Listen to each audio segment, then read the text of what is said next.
सुप्रतिम जी, सबसे पहले हम आपसे ये जानना चाहेंगे कि जीवन बीमा क्या है और इसके क्या फ़ायदे हैं? देखिए नीता जी, ये बहुत ही एक अच्छा प्रश्न है क्योंकि बहुत सारे लोगों को लाइफ इंश्योरेंस के बारे में, जीवन बीमा के बारे में बहुत अच्छा जानकारी नहीं है। कुछ गलत सोच भी इसके बारे में है। जी। तो मैं इसको क्लियर करना चाहूँगा। लाइफ इंश्योरेंस अब कुछ नहीं है, एक कॉन्ट्रैक्ट है। जी।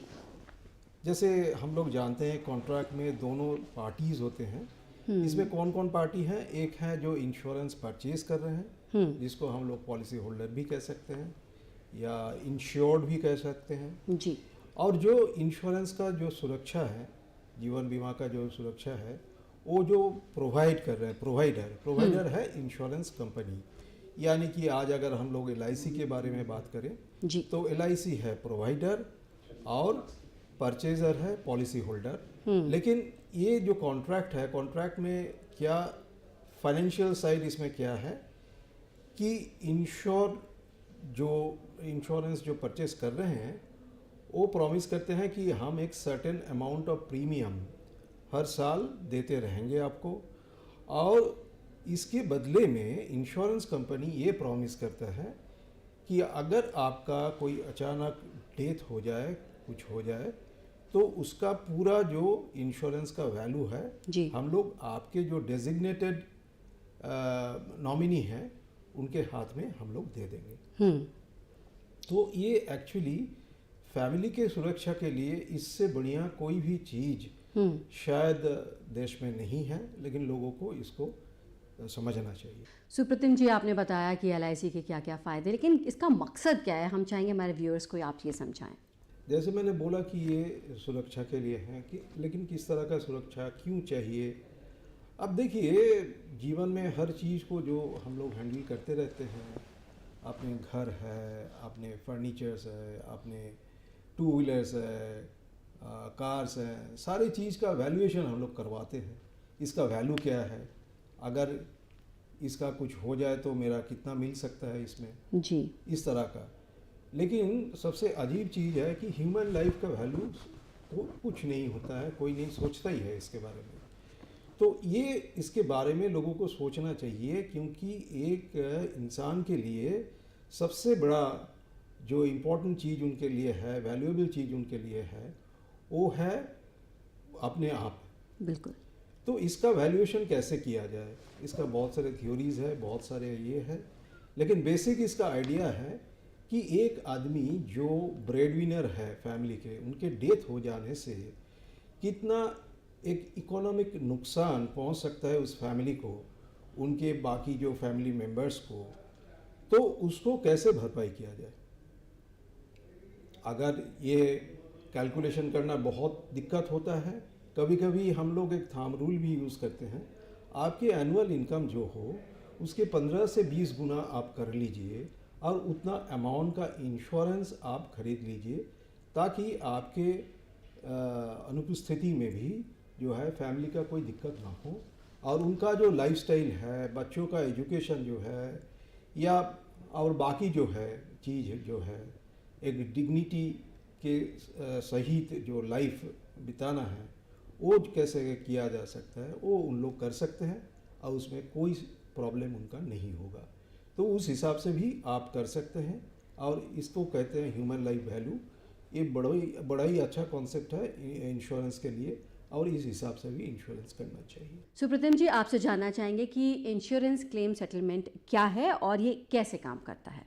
हाँ नीता जी, क्योंकि जब कोई इंश्योरेंस ले रहे हैं, जीवन बीमा ले रहे हैं, तो उनको ये जानकारी बहुत अच्छे से होना चाहिए कि इंश्योरेंस क्लेम सेटलमेंट क्या है। जैसे मैंने बोला, सुरक्षा के लिए कोई लेते हैं तो इसमें 2 तरह का क्लेम होता है।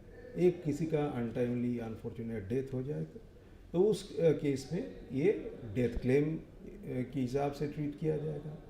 अगर उनका कुछ नहीं हुआ है ये पॉलिसी के दौरान, मान लीजिए 20 साल का पॉलिसी है, तो 20 साल के बाद जो इंश्योरर जो प्रॉमिस किया था उस अमाउंट उनको लौटाया जाएगा। ये है 2 तरह का क्लेम है। लेकिन डेथ में भी 2 तरह का फिर उसमें आ सकता है। एक है कि नॉर्मल डेथ हो, किसी का कोई ट्रीटमेंट चल रहा है, डेथ हो गया, ठीक है। दूसरा है कि एक एक्सीडेंटल डेथ। तो अगर एक्सीडेंटल डेथ है तो उसमें कुछ कुछ रिक्वायरमेंट्स वगैरह आता है, क्योंकि एक्सीडेंट का कारण क्या है, कब हुआ है, कैसे हुआ है, पुलिस का एफआईआर रिपोर्ट, और एक्सीडेंट में जैसे हम लोग जानते हैं कि किसी का पोस्टमार्टम रिपोर्ट भी होता है। तो पोस्टमार्टम रिपोर्ट उसके साथ सब कुछ, डॉक्टर का रिपोर्ट सारे कुछ सबमिट करना पड़ता है, और उसके बाद ये डेथ क्लेम और एक्सीडेंटल क्लेम दोनों मिलता है जी। इसमें एक चीज़ मैं बताना चाहूँगा, एक्सीडेंटल क्लेम किसी भी पॉलिसी में लोगों को ले लेना चाहिए। ये एक ऑप्शन होता है, अगर आप चाहें तो ले सकते हैं, नहीं चाहे तो नहीं भी ले सकते हैं। लेकिन थोड़ा सा ज़्यादा प्रीमियम देके अगर कोई एक्सीडेंटल क्लेम ले लें तो इसका मतलब क्या होगा, किसी ने 1 लाख का पॉलिसी लिया था, अगर उनका नॉर्मल डेथ हुआ तो 1 लाख उनके नॉमिनीज को मिलेगा। लेकिन अगर एक्सीडेंटल डेथ हुआ तो वो अमाउंट डबल होके 2 लाख तक हो सकता है जी। और थोड़ा सा प्रीमियम के लिए ये मेरे हिसाब से ले लेना जरूरी है। तो ये है 3 तरह का क्लेम, और मैच्योरिटी क्लेम सबसे इजी है, उसका एक ही क्लेम फॉर्म होता है।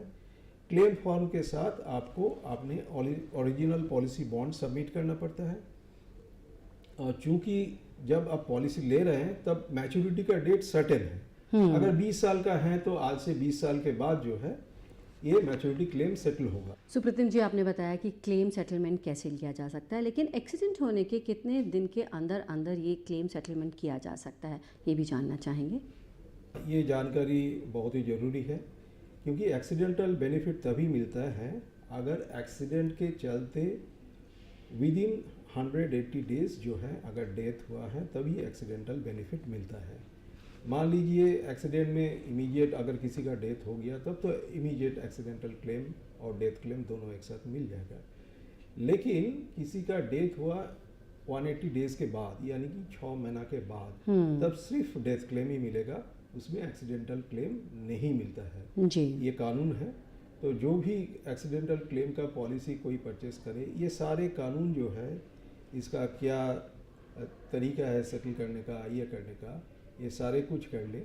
और दूसरा है, जब क्लेम सेटलमेंट के बारे में भी बात कर रहे थे, चाहे वो डेथ हो चाहे मैच्योरिटी हो, उसके लिए एक चीज़ मैं बहुत सारे हमारे जो दर्शक हैं उनको बताना चाहता हूँ कि इसमें आपके पॉलिसी में नॉमिनेशन होना बहुत ज़रूरी है, स्पेशली डेथ क्लेम के लिए, क्योंकि अगर तब पॉलिसी होल्डर जिंदा नहीं है तो एक क्लेम नॉमिनी के साथ सेटल किया जाता है। अगर आपका नॉमिनेशन प्रॉपर नहीं है, आप गलती से वो छूट गया, काइंडली अपना पॉलिसी चेक कर लीजिए और तुरंत जाके आपने LIC के ब्रांच ऑफिस में जाके अपना नॉमिनेशन दाखिल कीजिए। नॉमिनी आपके बहुत क्लोज जो रिलेटिव हैं, हस्बैंड के लिए उनके वाइफ, वाइफ के लिए हस्बैंड, बच्चे, इवन पेरेंट्स भी हो सकते हैं। उसका पूरा लिस्ट दिया हुआ है किसको किसको आप नॉमिनी बना सकते हैं। और इवन छोटा बच्चा को नॉमिनी बनाया जा सकता है जिसका एज 18 से कम हो, लेकिन उनके लिए और एक अपॉइंटी करके कोई सीनियर कोई रिलेटिव को अपॉइंट करना पड़ता है। ये सारे तरीका है, लेकिन नॉमिनेशन होना बहुत ज़रूरी है, क्योंकि मैं बहुत दिन LIC में काम किया, करीब 35 इयर्स के आसपास। तो उसके दौरान बहुत सारे टाइम में ऐसा देखा, अनफॉर्चुनेटली डेथ क्लेम हो गया, सारे प्रोसेस ठीक है, लेकिन नॉमिनी नहीं होने के नाते सेटल करना मुश्किल हो जाता है।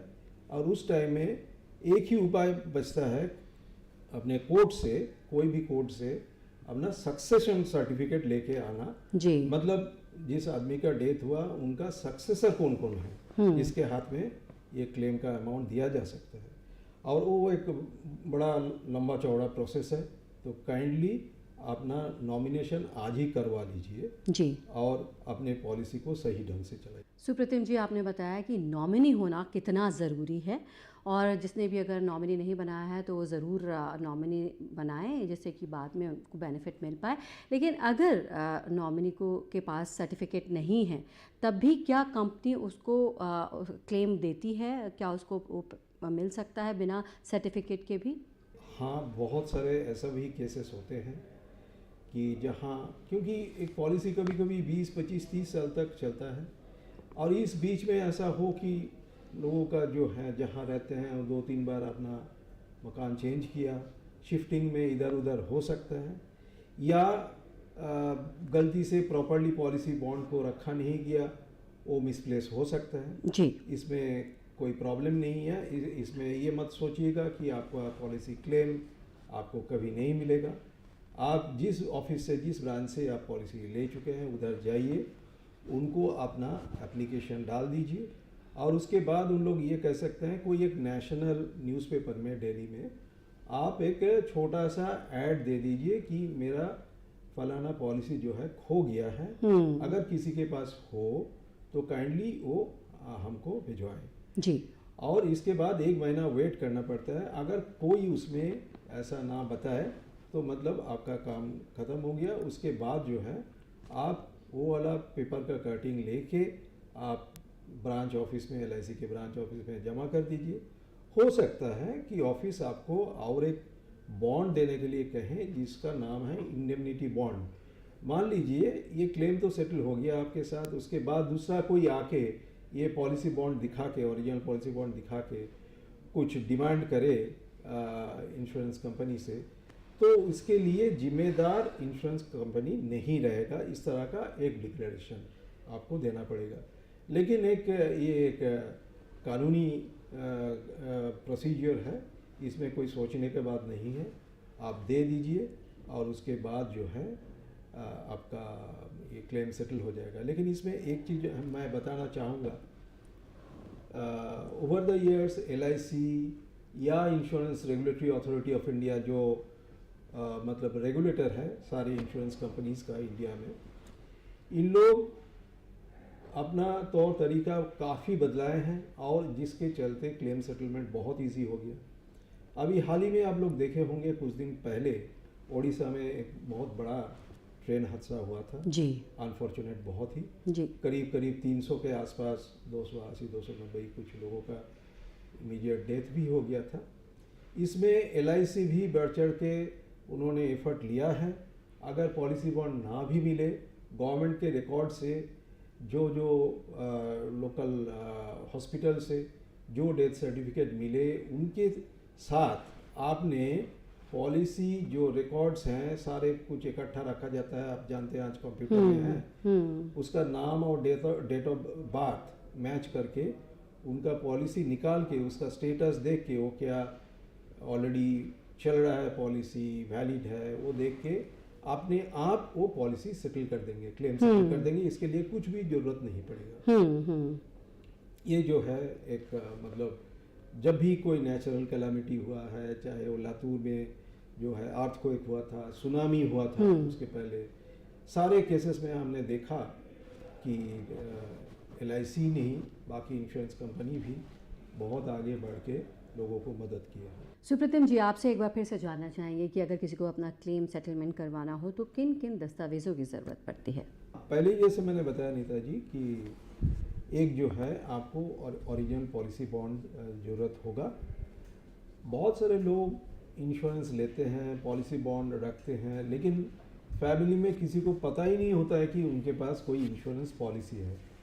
ये भी केसेस बहुत सारे हम लोग देखे हैं कि डेथ हो गया, उनको पता ही नहीं है कि जो जिनका डेथ हुआ है उन्होंने कभी पॉलिसी लिया है, उनके पास एक पॉलिसी था, इस तरह का कोई ये उनके पास नहीं है, इन्फॉर्मेशन नहीं है। इसीलिए मैं तो सारे लोगों को बोलता हूँ कि भाई, चाहे अगर आप बहुत पढ़े लिखे हैं तो आपने कंप्यूटर में उस डेटा को रख दीजिए, फैमिली के साथ शेयर करिए, या अगर आप ऐसा नहीं रखना चाहते हैं तो सिंपली एक रजिस्टर में आपका पॉलिसी नंबर्स वगैरह उसका डिटेल नोट करके आप रख लीजिए और फैमिली मेम्बर्स को ज़रूर बताइए कि ये कहाँ रखा हुआ है। हम लोग ये सब बताने में बड़ा इमोशनल हो जाते हैं, तो लोग पूछते हैं कि यार आप तो हो, लेकिन वो बात बोलने में हम लोग को काफ़ी प्रॉब्लम होता है। अगर हम नहीं हैं तो आपको ये सारे कुछ देखना पड़ेगा, ऐसा नहीं है, क्योंकि ये बड़ा प्रैक्टिकल चीज़ है। और इंश्योरेंस इसीलिए लिया जाता है जब ब्रेड विनर का कुछ हो जाए अनटाइमली। अब बड़ा ही अनफॉर्चुनेट चीज़ है, लेकिन उसके लिए भी फाइनेंशियल एक सिक्योरिटी के लिए इंश्योरेंस लिया जाता है। अगर उसका रिकॉर्ड ही कहीं नहीं है तो ये जिस चीज़ के लिया जाता है वो फुलफिल नहीं हुआ। तो इसलिए ये बड़ा ज़रूरी है। एक पहले ही मैंने बताया था, नॉमिनेशन बहुत ज़रूरी है, और दूसरा चीज़ है आपका कहाँ आपने पॉलिसी किया, किस कंपनी से किया, कितना अमाउंट का पॉलिसी किया, पॉलिसी नंबर, ये सब ज़रूर दे दीजिएगा, क्योंकि कोई भी इंश्योरेंस कंपनी उनके कंप्यूटर में अपना डेटाबेस में आज पूरा पॉलिसी का डिटेल रहता है। उसमें 2 यूनिक फील्ड आप दे दीजिए, यूनिक मतलब जो डुप्लीकेट नहीं हो सकता है। एक है आपका पॉलिसी नंबर तो देना ही पड़ेगा, उसके साथ आपका नाम, और दूसरा है आपका डेट ऑफ बर्थ। नाम कॉमन हो भी सकता है बहुत सारे इसमें, लेकिन नाम और डेट ऑफ बर्थ कॉमन होना बहुत ही मुश्किल है। और उसके साथ तीसरा जो चीज़ है पॉलिसी नंबर, अगर वो मैच कर ले तो आपको आइडेंटिफाई करना बड़ा सुविधा हो जाएगा। तो कम से कम ये 3 चीज़ तो कम से कम लिख के रखिए, ताकि बाद में किसी का प्रॉब्लम ना। सुप्रतिम जी, आपने बहुत अच्छे से बताया कि हालांकि ये बहुत ही इमोशनल टॉपिक है, लेकिन अपनी फैमिली को ज़रूर बताएं। अगर आपने इंश्योरेंस लिया है तो आपकी फैमिली को ज़रूर पता होना चाहिए, और नॉमिनी भी आपको ज़रूर बनाना चाहिए। साथ ही अब आपसे जानना चाहेंगे, हम LIC की बात कर रहे हैं तो कौन कौन से प्रोडक्ट्स हैं, कौन कौन से प्लान्स हैं, और कौन सा इनमें सबसे अच्छा है, वो हम डिटेल में आपसे जानना चाहेंगे। आप देखिए नीता जी, ये जो है मोर और लेस मैं अगर किस किस तरह का प्रोडक्ट है उसके बारे में बताऊं, कोई भी इंश्योरेंस कंपनी का ब्रॉडली 4 तरह का प्रोडक्ट मैं बताना चाहूँगा।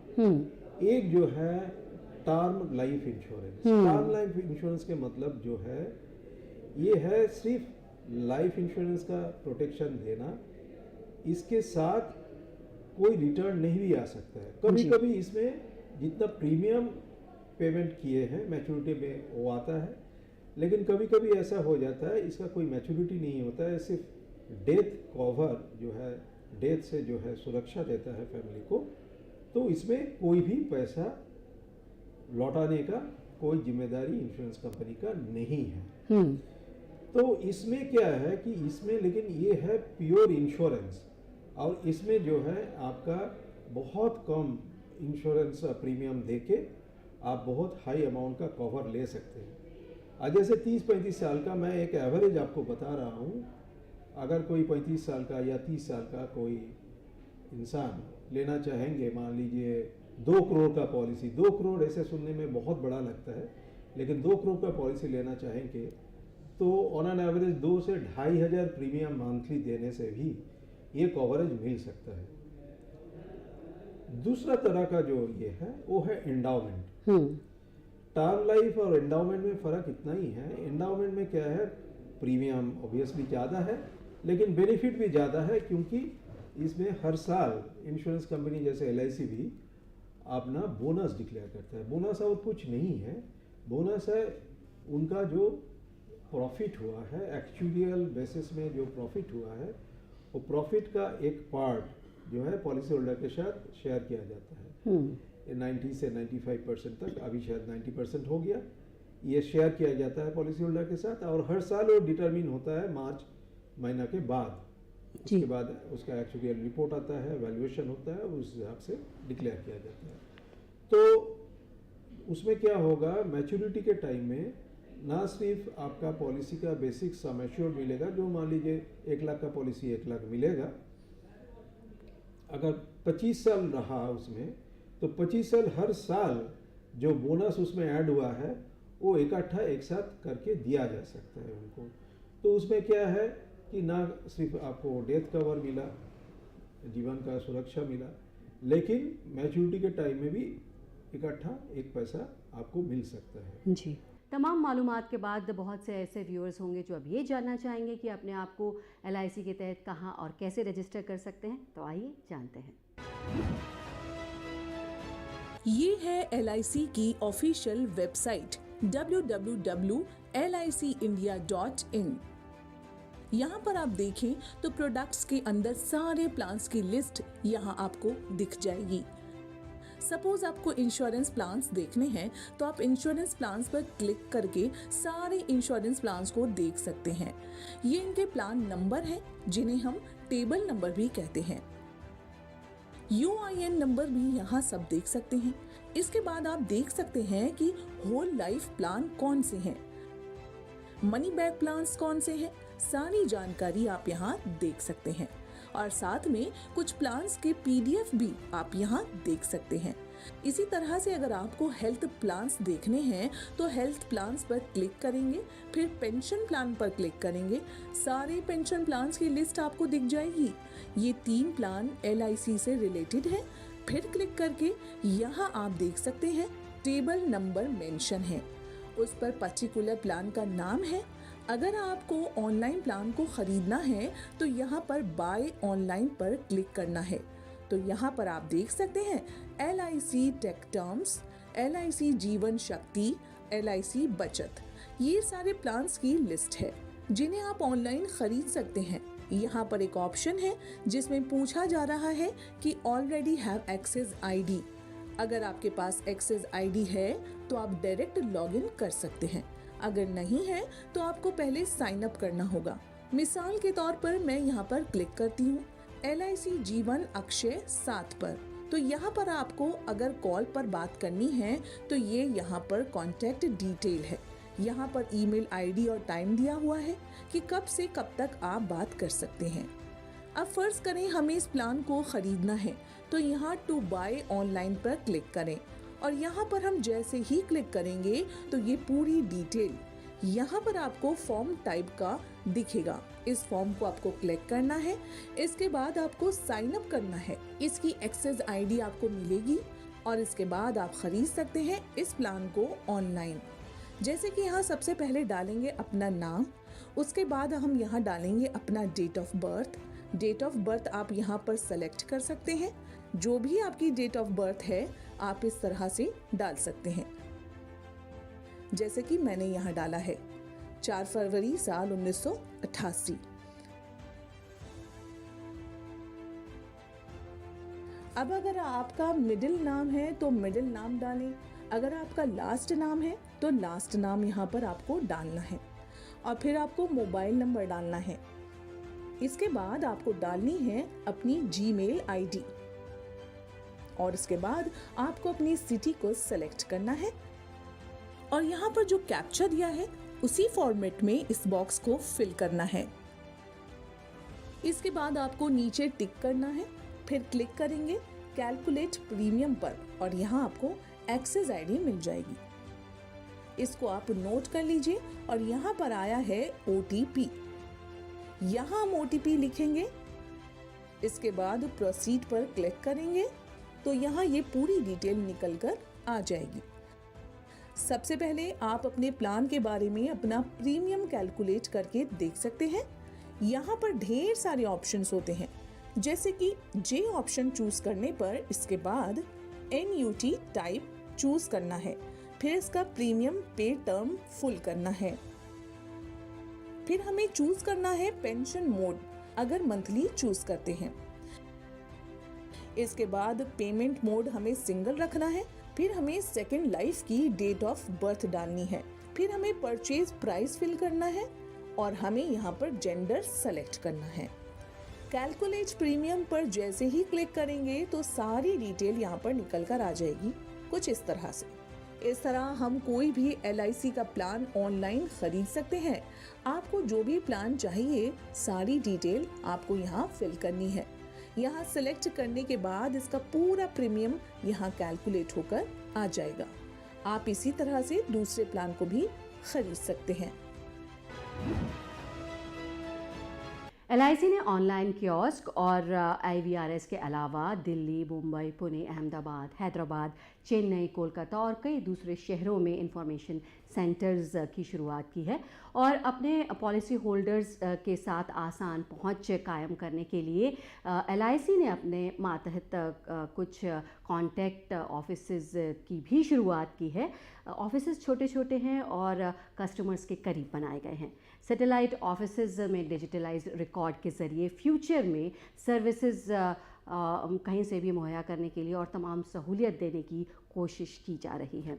उम्मीद करते हैं ये तमाम जानकारी आपको पसंद आई होगी और आप इसका फ़ायदा ज़रूर उठाएंगे। सुप्रतिम जी, आपने वक्त निकाला और LIC से जुड़ी तमाम इम्पॉर्टेंट इन्फॉर्मेशन हमारे व्यूअर्स को दी, उसके लिए आपका बहुत बहुत शुक्रिया। धन्यवाद नीता जी, और धन्यवाद दूरदर्शन को भी कि ये मौका हमको दिया गया है और ये तमाम बातें मैं अपने दर्शकों के सामने रख पाया। Thank you sir. नाजरीन, आज के एपिसोड में बस इतना ही। अगले हफ्ते आपसे फिर होगी मुलाकात, बात करेंगे एक नई स्कीम के बारे में, देंगे आपको कुछ नई जानकारी। फिलहाल मुझे और मेरी टीम को दीजिए इजाज़त।